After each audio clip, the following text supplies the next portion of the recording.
मेरी अपनी गाड़ी का हॉर्न खराब था, लिहाजा मैंने उबर कैब मंगवाई। मैंने ड्राइवर के बराबर वाली सीट पर बैठते हुए पूछा, क्यों मियां आकाश, तुम्हारी उम्र क्या है?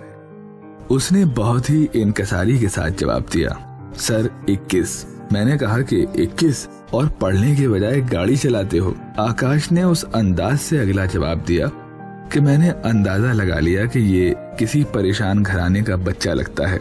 हो सकता है कि बाप का साया सर से उठ गया हो, ये भी हो सकता है कि बाप बीमार हो गया हो और घर चलाने के लिए कॉलेज जाने के बजाय ये बच्चा अब गाड़ी चला रहा हो। मैंने पूछा कि फिर पढ़ाई का क्या होगा? उसने कहा कि सर वो तो मैं अब भी कर रहा हूँ, BBA कर रहा हूँ। सर BBA करने के बाद दिल्ली से रेगुलर MBA करूंगा, पापा के काम में हाथ बटाऊंगा। आकाश का बड़ा भाई सॉफ्टवेयर इंजीनियर है और नोएडा की एक बड़ी कंपनी में माकूल तनख्वाह पर काम करता है। उसके वालिद पंजाब के लुधियाना में एक बड़े कामयाब बिल्डर हैं। आकाश का कहना है कि वो वहाँ बड़ी बड़ी कोठियां बनाकर बेचते हैं। ये खानदान दिल्ली के करीब उत्तर प्रदेश के नोएडा में रहता है। तो आकाश, तुम घर से तो खाते पीते हो, पैसे की ना तो कोई कमी होगी और ना ही जरूरत। जी सर। तो यार फिर कैब क्यों चलाते हो? आकाश ने जो जवाब दिया उसने मुझे बहुत मुतासिर किया। उसने कहा कि सर, पापा ने मेरे नाम पर 5 कारें खरीदकर उन्हें उबर में चला रखा है। मैं घर पर पढ़ाई के बाद कुछ घंटों के लिए अपनी गाड़ी खुद भी चलाता हूँ। सर आप तो जानते ही हो कि दिल्ली और नोएडा का माहौल बहुत खराब है। कुछ काम नहीं करूँगा तो बुरी संगत में पड़ सकता हूँ। इससे बचने के लिए मैं खुद को बिजी कर लेता हूँ। आकाश बहुत कम बोलता है, बहुत आजीजी के साथ जवाब देता है, आंखें नीची रखता है। कम से कम सामने वाले से बात करते हुए तो इस तरह करता है जैसे मदरसे का कोई तालिब इल्म अपने उस्ताद के सामने अदब व एहतराम का मुजाहिरा कर रहा हो। फोटो खींचने के लिए आकाश से इजाजत लेता हूँ तो वो तैयार हो जाता है, मगर इनकसारी के साथ फोटो खिंचवाता है। इसी दौरान आकाश का फोन बज उठता है। हेलो मम्मी, मैं कार ड्राइव कर रहा हूँ, सर को छोड़कर फोन करता हूँ।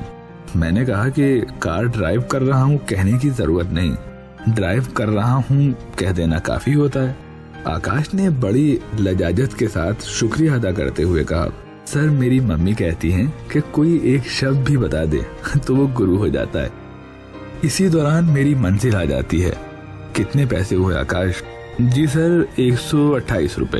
मैंने 200 रुपए का नोट दिया। मैं जल्द उतरना चाहता था। आकाश को मामूली सी देर हो गई। डैशबोर्ड और इधर उधर कुछ तलाश कर रहा है। मैंने कहा कि चलो 50 का नोट ही दे दो। उसने कहा कि सर मैं आपको पूरे 72 रुपए दूंगा। 70 रुपए तो हो गए हैं, 2 रुपया ढूंढ रहा हूँ। लीजिए सर, मिल गए। सर मेरी मम्मी कहती हैं कि अपने 5 रुपए छोड़ देना, मगर कस्टमर के 2 रुपए मत रखना। इसी दौरान मुझे अहमदाबाद के एक इलाके का 17 साल का एक बच्चा याद आ गया जो 12 लाख की हार्ले डेविडसन बाइक शू शां करते हुए चलाता फिर रहा था।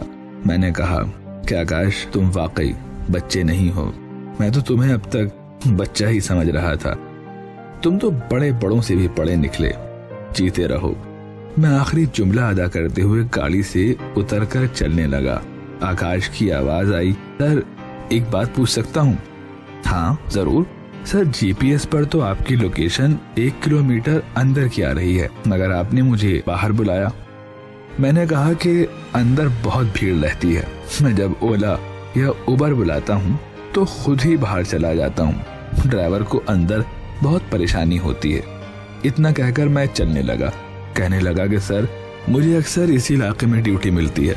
नोएडा से निकलते ही गूगल मुझे ओखला, जाकिर नगर और बटला हाउस के कस्टमर ही कैच कराता है। सर लोग अपने दरवाजे तक ही बुलाते हैं, कितनी ही भीड़ हो और कितना ही चाम हो। आप जैसे तो बहुत कम हैं सर। सर कभी तो बहुत गुस्सा आता है, लोग बुरा भला कहते हैं, छोटा देखकर अबे तबे से बात करते हैं। मैं चुप रहा, बोलने के लिए कुछ था भी नहीं। जब रोज जो कुछ देखता हूँ वो उससे भी ज्यादा है जो आकाश ने बताया था।